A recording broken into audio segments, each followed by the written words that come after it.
Então, gente, uma boa tarde a todos os presentes. Agradecemos demais, enquanto aqui representando o Conselho Estadual dos Direitos da Pessoa Idosa, o CEDI Ceará, a participação de cada um de vocês nessa jornada que o CEDI começou há um mês atrás. Hoje, se eu não me engano, é a sexta terça-feira que a gente se encontra no período da tarde para passar para vocês conhecimentos e também receber, né, através da socialização dos grupos, né, experiências que vocês já desenvolvem. Então, assim, eu digo sempre, eu já sou uma pessoa idosa, eu digo sempre que, desde quando eu entrei no Conselho a primeira vez, no CEDI, que eu estava legislando em causa própria, porque antes, quando eu iniciei, eu não era idosa, mas eu queria ficar. Se eu quero ser idosa, eu tenho que pensar como é que eu quero viver a minha velhice. E aí eu pergunto a cada um dos 60 e tantos aqui presentes, participantes, como é que você pensa a sua velhice? Você já parou para pensar? Como é que você quer envelhecer? Onde é que você quer estar? Como você quer estar? E com quem? Então, lembre-se que fazer parte de um conselho é também atender às demandas e à garantia dos direitos das pessoas que já estão vivendo o envelhecimento, mas é também pensar no envelhecimento do próximo e o seu também, que isso é essencial. Então, pensem muito nisso. Então, se doem o máximo dentro desses conselhos para que você não só garanta uma vida mais digna aos idosos do seu município, aos idosos atuais, como também a sua vida idosa, que não vai demorar. Chega, eu garanto a vocês como chega, e é bom quando chega que a gente tem uma trajetória de preparação para viver o envelhecimento. A primeira palestra que nós vamos ouvir aqui com toda a atenção é sobre estratégias e elaboração de propostas para o fortalecimento dos conselhos. Então, se você quer ter um conselho fortalecido, você tem que pensar, né? Todo colegiado, sentar, pensar, conhecendo primeiro os idosos dos seus municípios, as especificidades deles, quais as realidades, de que eles precisam, e daí você elaborar estratégias e propostas, pensar em estratégias e elaborar propostas para que esse conselho seja fortalecido, seja reconhecido e que realmente ele deixe um legado para as pessoas a quem ele se destina.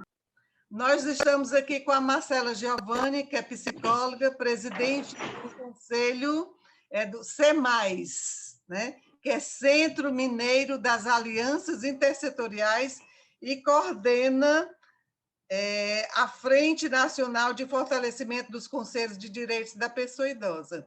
Então, Marcela, a palavra é sua.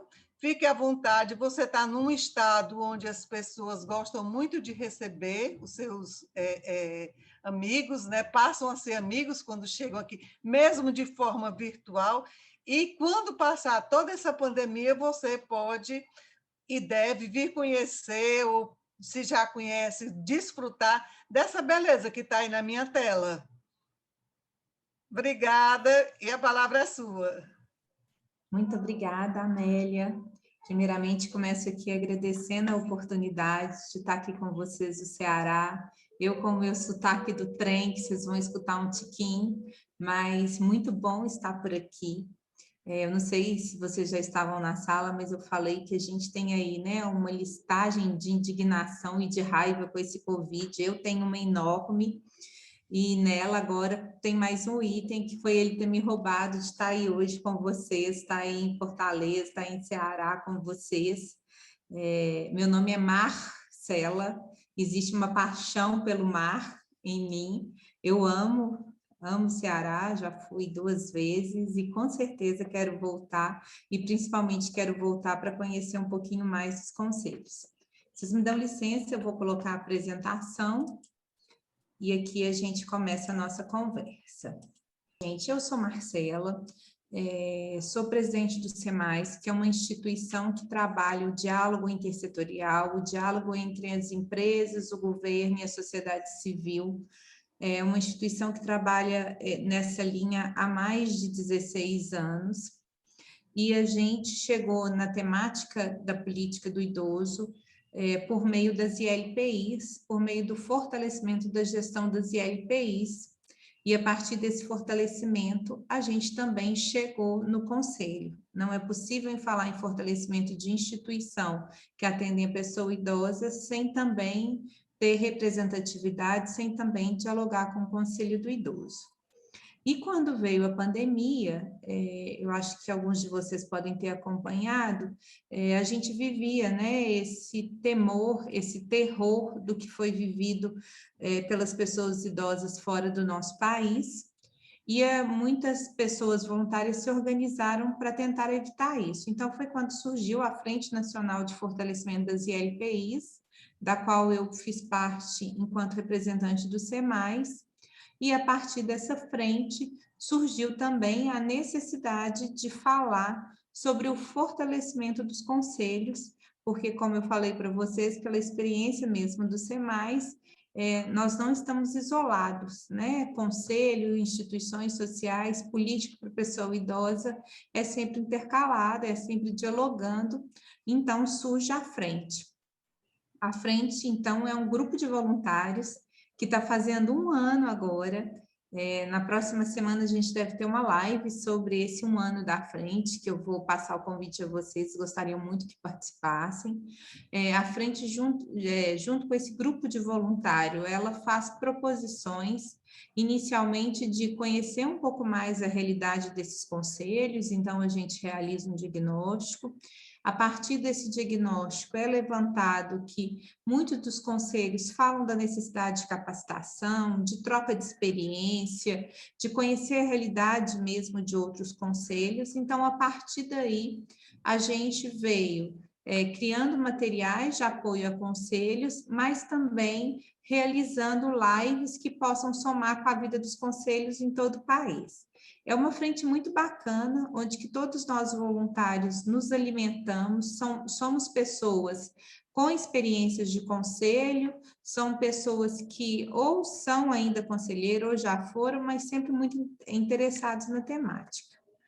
E assim, então, eu venho com essa bagagem. Hoje, eu sou primeira secretária do Conselho Municipal do Idoso.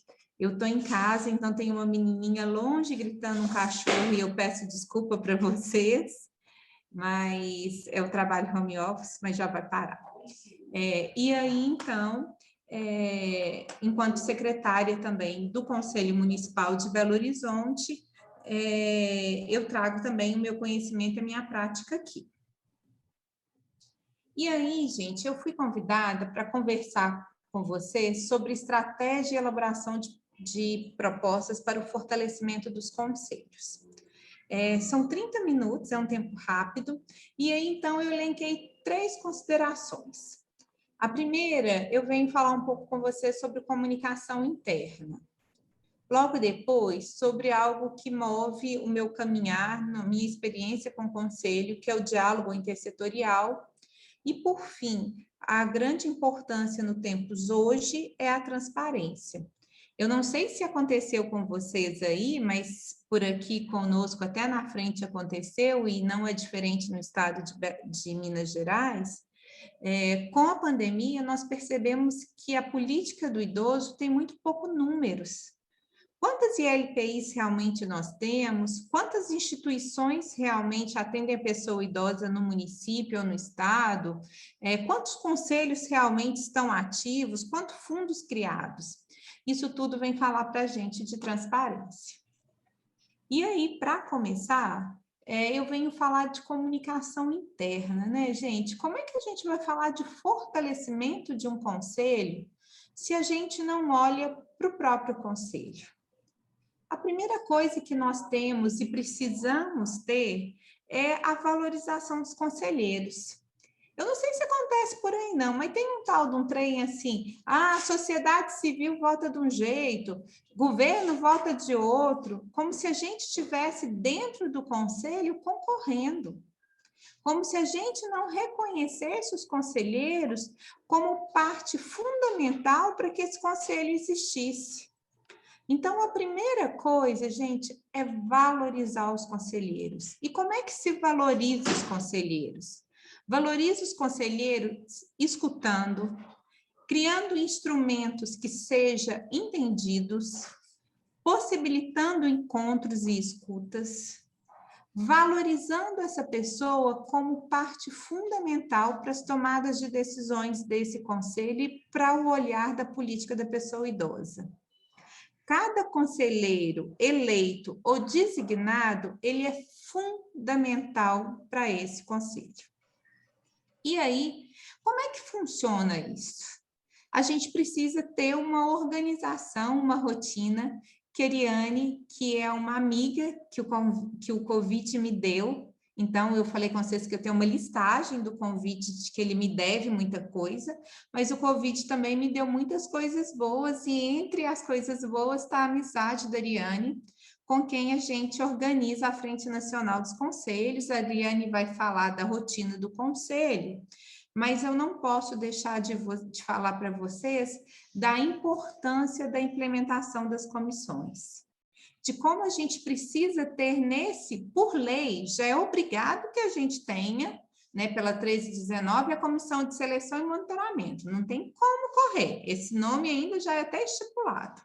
Mas, fora isso, a gente precisa ter as comissões, porque é no grupo menor que a gente consegue discutir, trazer uma realidade maior do município, é onde a gente precisa que nessas comissões saiam, vou falar deliberações, mas melhor do que deliberações, ideias, para que a mesa diretora tome suas decisões, para que a mesa diretora possa levar para a plenária as decisões mais bem elaboradas. Então, gente, é preciso pensar em comissões.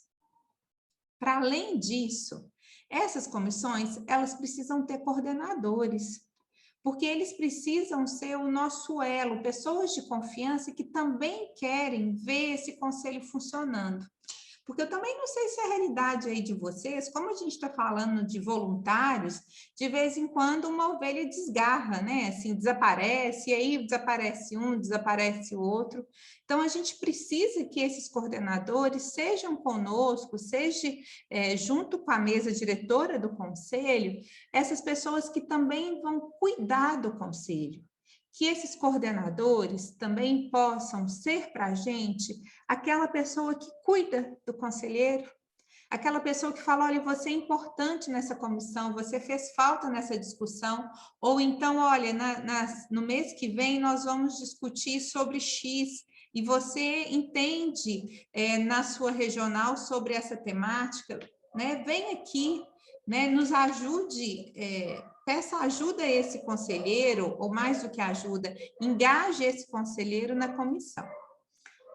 E aí, outra coisa que é muito importante, gente, é plenária. É plenária com informes.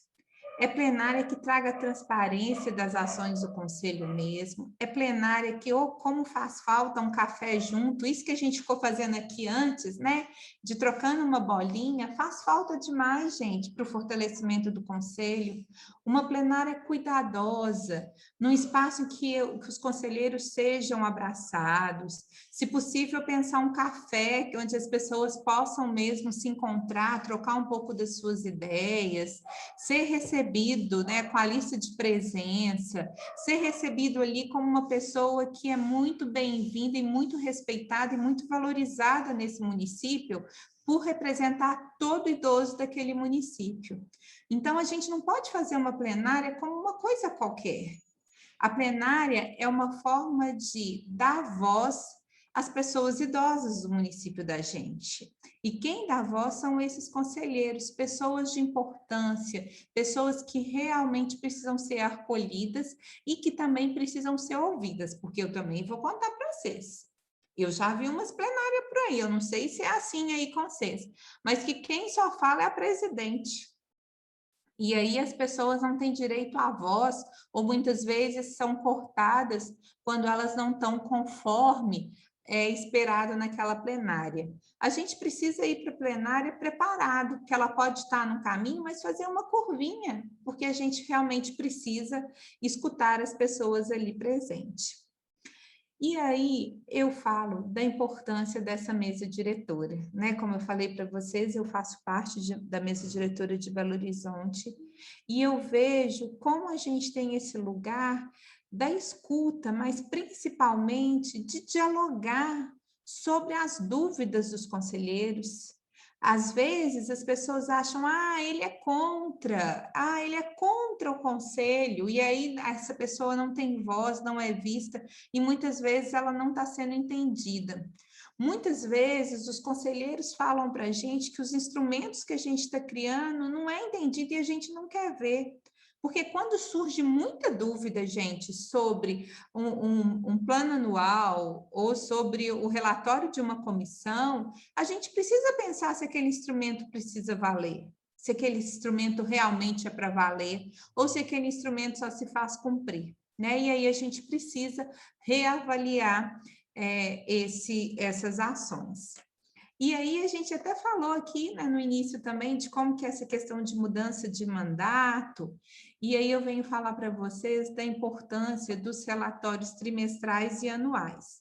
Na verdade, eu tenho um sonho aqui para Belo Horizonte, é que a gente pudesse ter um informe mensal. Eu nem sei se a Ariane vivencia isso por aí, mas aqui a gente consegue só fazer o relatório trimestral, para que a gente possa falar dos resultados alcançados. E aí, os resultados alcançados é desde os números da violência que chegou até o conselho e como ele foi acompanhado e como isso se resultou. Isso é o número de inscrições, qual que é a perspectiva que se tem na cidade de número de instituições que atendem a pessoa idosa. Eu não sei como é aí para vocês, mas eu conheço muitos conselhos e faço parte de um que as ILPIs da cidade não está inscrita no conselho. E é um trabalho da comissão conseguir chegar que todas as instituições se inscrevam no conselho. E aí, conforme o estatuto, deve estar inscrito. Mas não está, então é culpa da instituição? Não, gente. O conselho muitas vezes não fala para as instituições para vir se inscrever, para ser parceiro, que é importante. As instituições têm muito medo, porque eu nunca vi tanta fiscalização, e que bom que existe a fiscalização, né? Vigilância sanitária, Ministério Público, Prefeitura, mas para além disso, o próprio conselho, mas o conselho é além do que fiscalizar, né?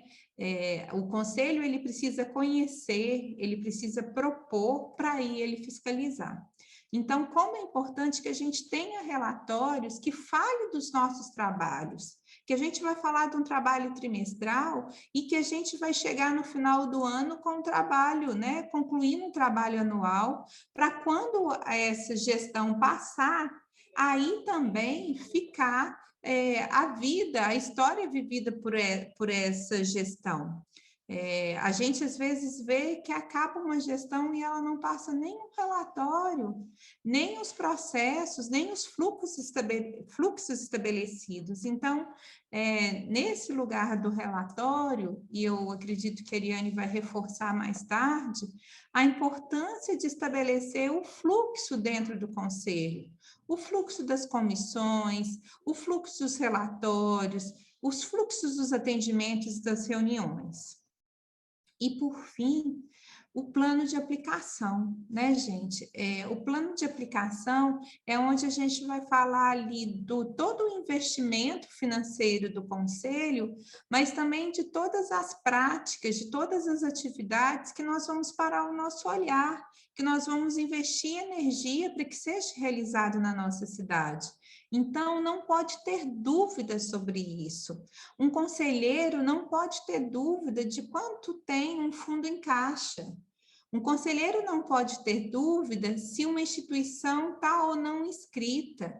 A gente precisa, então, muito fortalecer a comunicação interna. Então, a primeira estratégia, para mim, de fortalecimento de um conselho é apoiar, valorizar os seus conselheiros, dar transparência nos seus fluxos e ter uma comunicação interna favorável, acolhida, valorizada.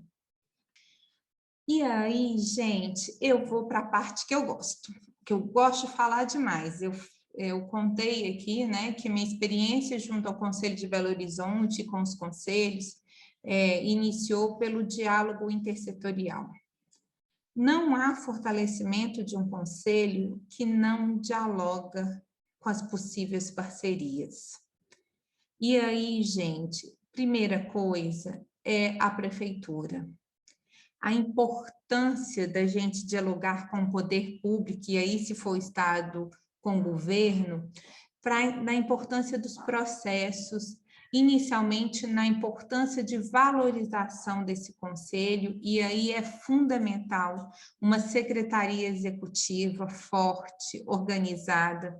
Eu sei que eu falo de secretaria executiva, às vezes eu estou falando de um servidor que divide processo com outras e outras ações, mas é necessário que a prefeitura entenda a importância de ter ali um agente, um funcionário atuante que venha fortalecer esses processos, que venham dar fluidez a esse conselho, que venha ser a parte técnica desse conselho. Então, gente, a primeira coisa é o fortalecimento da secretaria executiva. Para mim, um conselho sem secretaria executiva organizada é quase humanamente impossível ser um conselho fortalecido. Então, a secretaria executiva se faz muito necessária. São e-mails que chegam, telefonema, o Biroski mesmo, quando se trata do fundo, ele cobra da gente aí uma parte técnica que é muito necessária que tenha um técnico. Para além disso, é importante que nesse diálogo com a prefeitura a gente entenda até onde vai o conselho e que depois do conselho, como a gente pode contar com esse órgão gestor, né? Falando principalmente, quando a gente fala de execução de fundo, que a gente tem um momento que é até o conselho e a partir daí, do momento que a parceria é estabelecida, para firmar essa parceria, na verdade, e a parceria estabelecida é lugar do poder público, é lugar do gestor. Então, a gente precisa ter muito esse diálogo para entender até onde é o conselho e de que forma que a gente continua junto. E, principalmente, gente, é um desejo de caminhar junto com esse poder público na garantia do direito da pessoa idosa. Muitas vezes a gente vai para o embate, mas a gente vai, às vezes, para o embate porque a gente quer trazer o olhar da garantia do direito da pessoa idosa. Aqui em Belo Horizonte, a gente realizou até mesmo com o Edu, daqui do Longevidade, um trabalho há uns 4 anos atrás, que a gente reuniu com todos os secretários para conhecer o que era feito em relação à pessoa idosa na cidade. Gente, foi de uma riqueza. E o Conselho percebeu nesse momento de como ele deixava de dialogar muitas vezes com a Secretaria do Turismo. Como muitas vezes a cultura fazia suas ações sem reconhecer o papel da pessoa idosa no município. E a partir dessa reunião, o que a gente tem visto e que a gente tem vivenciado aqui é essa articulação, posso falar transversal, em tudo que passa a pessoa idosa. Então, dialogar com o município para entender o lugar da pessoa idosa é de muita importância. E um outro desafio que eu vejo, que nem coloquei aqui, é o diálogo com os outros conselhos. Gente, o Conselho da Pessoa Idosa precisa dialogar com o Conselho da Saúde, com o Conselho da Educação, com o Conselho da Pessoa com Deficiência, com todos os outros conselhos. Hoje, no momento em que nós vivemos, a gente precisa que os conselhos troquem suas experiências, compartilhem seus desafios, para que a gente realmente possa ter um resultado mais efetivo na garantia do direito da pessoa idosa. Nesse tempo de pandemia, o Conselho da Saúde foi um conselho muito presente nas plenárias aqui do Conselho em Belo Horizonte. A gente chamava o Conselho da Saúde para contar para a gente como é que estava essa organização vinda da saúde, como é que eram os números dos idosos, enfim. Eles estiveram com a gente em quase todas as plenárias, assim, para dar um informe, para trazer uma reflexão, ou mesmo para compartilhar a alegria quando a vacina chegou. Então, eu reforço que no diálogo com a prefeitura é necessário também que a gente dialogue aí com os conselhos. A outra questão que é importante que a gente faça é dialogar com as parcerias, com as empresas, né? Eu coloquei nesse sentido do fundo do idoso, mas para além do fundo do idoso, né? Compreender o lugar das empresas no nosso município e como é o trabalho junto à pessoa idosa, o investimento junto à pessoa idosa é muito rico, para que no momento que a gente tenha aí um fundo do idoso, a gente possa contar com a parceria dessas empresas, levando em consideração que a gente está falando de um fundo de idoso, que hoje a gente capta via empresa, mas também pessoa física, dialogar com as empresas favorece muito para um momento de captação, mas também traz para a gente um relato, né? Uma possibilidade de conhecer como as pessoas idosas são vistas. E aí vocês vão falar assim, Marcelo, mas como é que faz isso? Olha, com a prefeitura, a gente é mesmo telefonar, conversar com o conselho, conhecer a outro presidente, às vezes participar da plenária de outros conselhos. E com a empresa é realizar, muitas vezes, um evento que vai contar o resultado daquele conselho no decorrer daquele ano, ou vai falar de boas práticas com a pessoa idosa que conhece que empresas se envolveram, levar uma pessoa para falar sobre isso. É possibilitar encontros. E aí, por fim, a importância também da gente dialogar com a sociedade civil, né? Eu sou suspeita porque eu sou uma pessoa que representa uma OSC no conselho, mas também de como que a gente precisa mobilizar a sociedade civil para que acredite e participe desse conselho.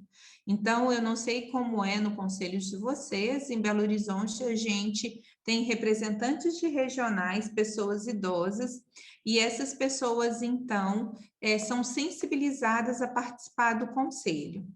E as OSCs também, que são inscritas nos conselhos, a gente mobiliza no momento, né, de seleção para que elas possam se inscrever. É um número menor de instituições, muitas vezes ocupa-se, nem é eleição, as que se inscrevem ou que a gente mobiliza são as que já acabam sendo eleitas.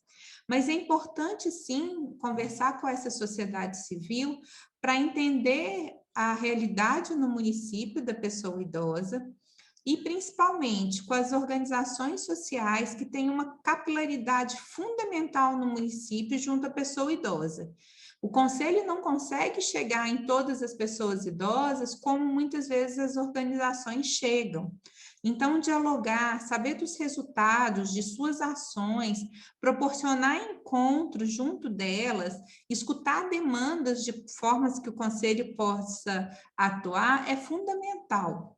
Sugiro aqui também que algumas temáticas que sejam desafio para o Conselho, como ILPI, violência, ou mesmo essa questão das parcerias, que sejam formados GTs, grupos de trabalhos. E aí você pode chamar alguns conselheiros para serem representados e também convidar, ter convite a pessoas internas para somar com esse GT.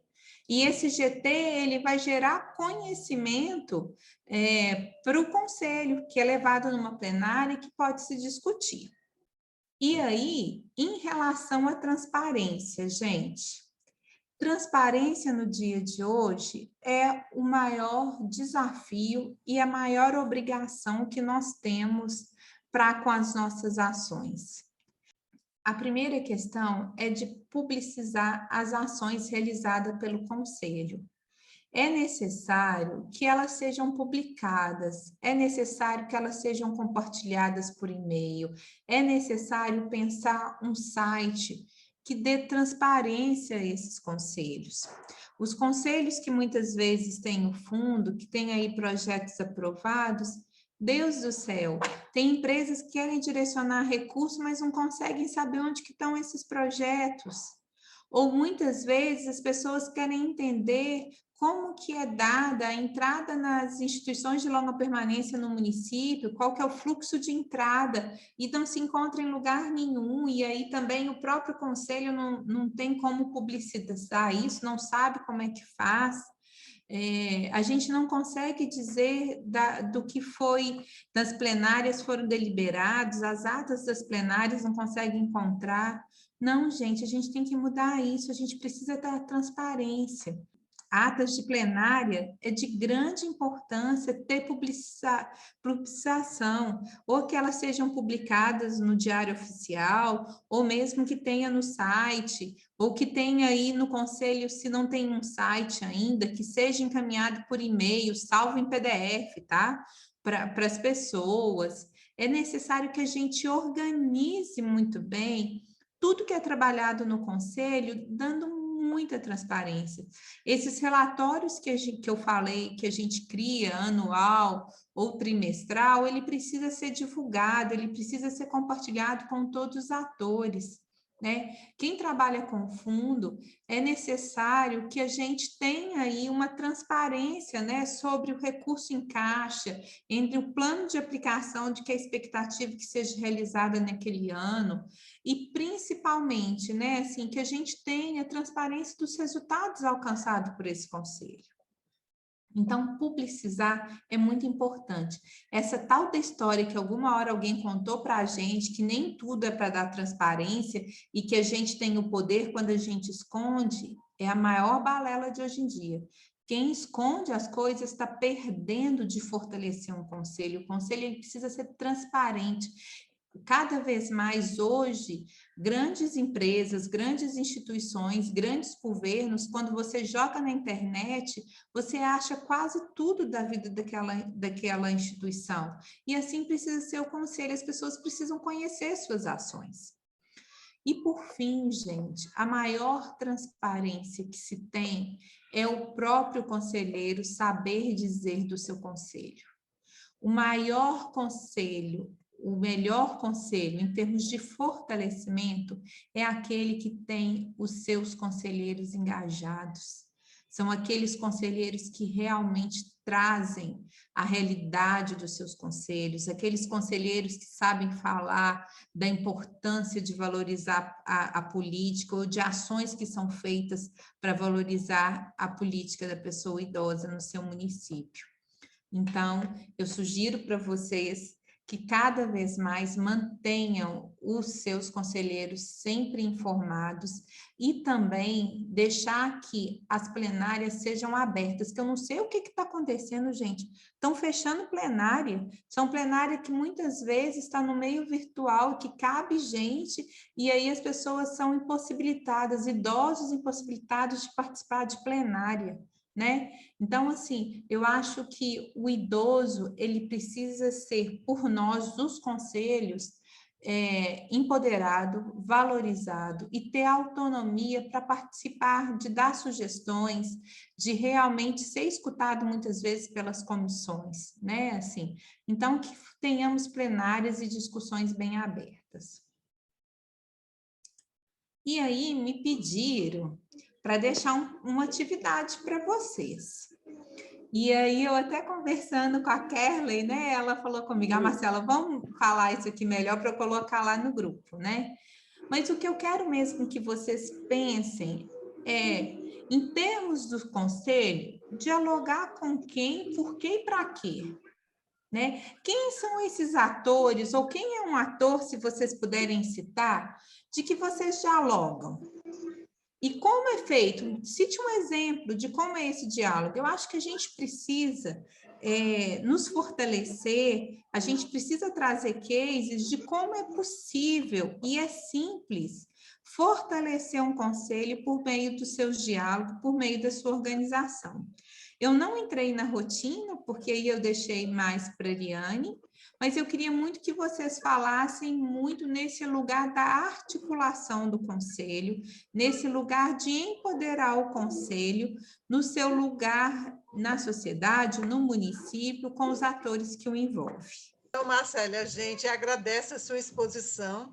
Realmente a dinâmica agora é dividir a plateia em 3 grupos, onde eles vão conversar sobre essas 2 questões que você levantou, e cada grupo escolhe a pessoa que vai relatar para você a discussão.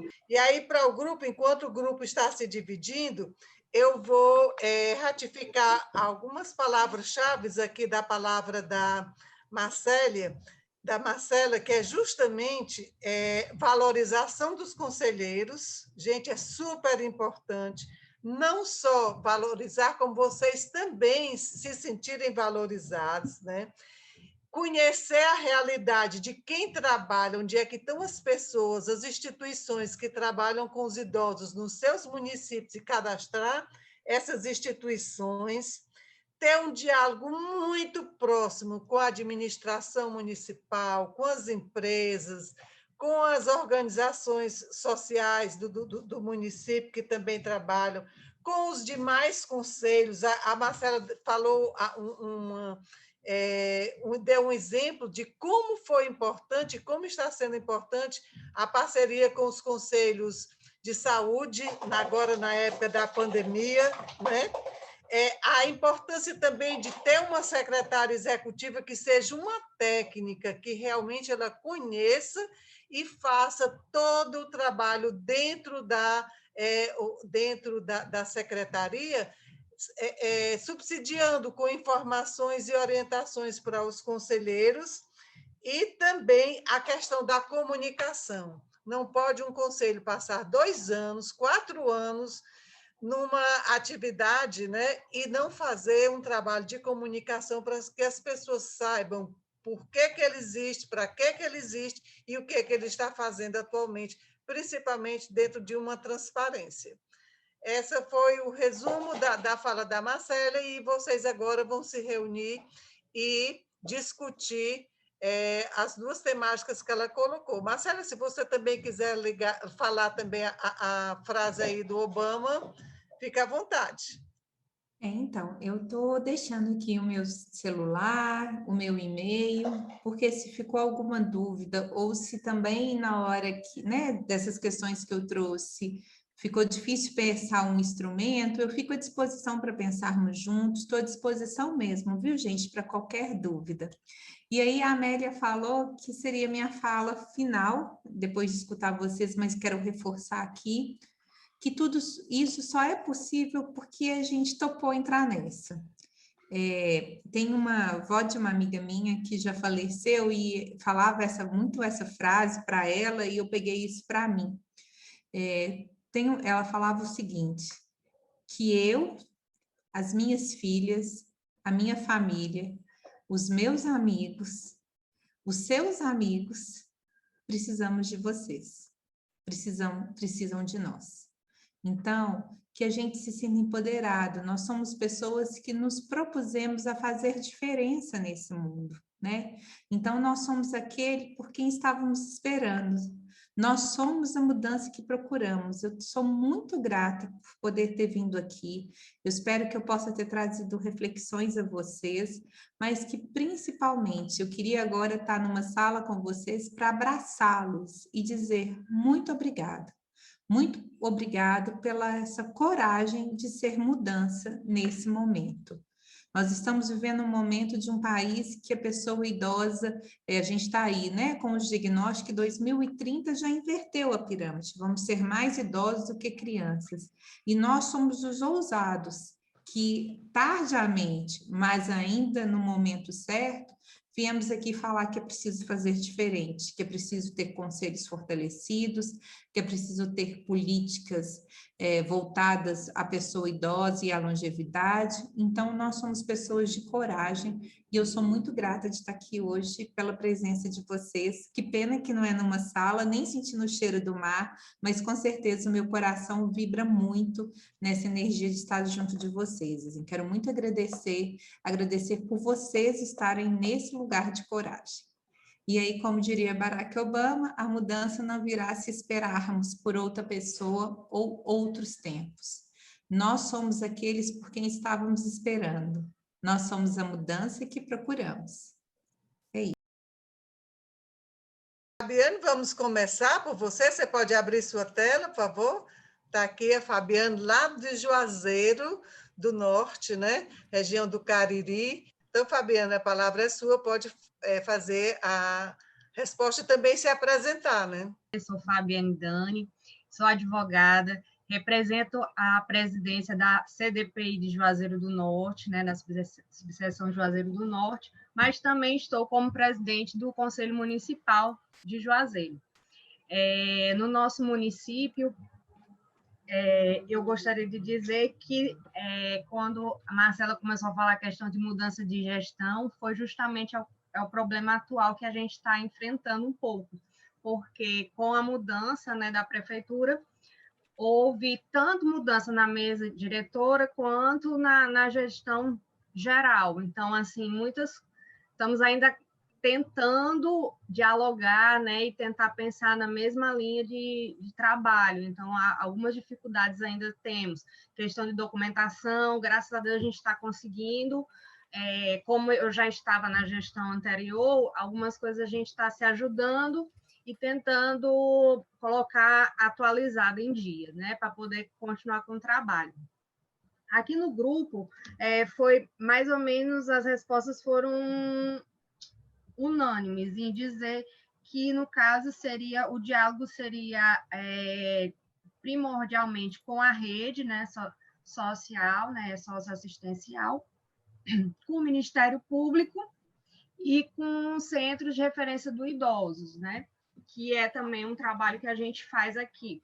No caso, quando você também falou em questão da publicidade, eu sempre narro uma situação que me foi muito marcante entre esses. Eu estou desde 2019 no Conselho, e no primeiro ano eu tive a intenção de entender a demanda do município, fiz uma reunião com os CRAs, com os coordenadores dos CRAs, nós aqui temos 10 CRAs, e comecei a ter diálogo, isso teve muito retorno. Nós fizemos parcerias em relação assim, de fazer palestras e conhecer as demandas de cada CRAs. E numa delas, que é na rural, eu tive a solicitação dos idosos para que o conselho estivesse presente lá. E por quê? Porque eles ouviam falar do conselho, todo mundo dizia que existia um conselho que lutava por eles, mas eles não enxergavam esse conselho. E quando eu cheguei lá, aí uma idosa chegou para mim: agora eu sei que tem um conselho, você é o conselho. Então, assim, achei bastante interessante assim, o fato deles materializarem realmente o que era o conselho, porque eles não vinham às reuniões, né, por mais que seja público, mas eles não vinham até nós na plenária. Então, assim, eles sabiam por papéis, por e-mail, que existia, mas eles queriam entregar a demanda pessoalmente para o conselho, que no caso era eu que estava representando. E eles entregaram um abaixo-assinado, que eles mesmos escreveram, reivindicando a garantia do espaço gratuito dentro dos ônibus intermunicipais, que não estava acontecendo, que estava tendo essa violação. E eles me entregaram um papel, registramos o momento, foi muito bacana. Então, pela tua fala, assim, eu comecei a lembrar dessas situações que, aos poucos, a gente tem vivenciado aqui no município. Fabiane, primeiro, boa tarde. A vontade é de ligar para minha mãe e falar: mãe, eu estou numa reunião conversando como presidente do Conselho do Cariri. Né? Que privilégio, estou me sentindo um ser privilegiado de estar aqui com vocês. Muito obrigada pela escuta. E quando você fala desse diálogo com o CRAS, com os equipamentos públicos, né, que acolhem o idoso, é de grande importância. E se eu tenho uma sugestão também, é os espaços onde a gente precisa dizer do que é ser conselheiro. A gente precisa resgatar um pouco que as pessoas idosas hoje, que são os nossos conselheiros, têm aí uma trajetória de uma história de um próprio país mesmo, né? Que muitas vezes a gente não era convidado a participar, ou não era muitas vezes ouvido, ou mesmo que a gente tenha uma concepção de que o idoso já não opta muito, né? A nossa cultura é assim.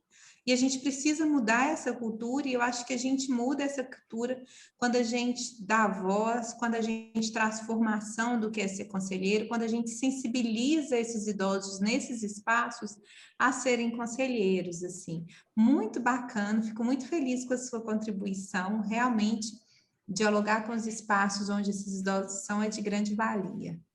Obrigada pela presença de vocês, isso é muito importante. Então, podemos passar para a próxima palestra?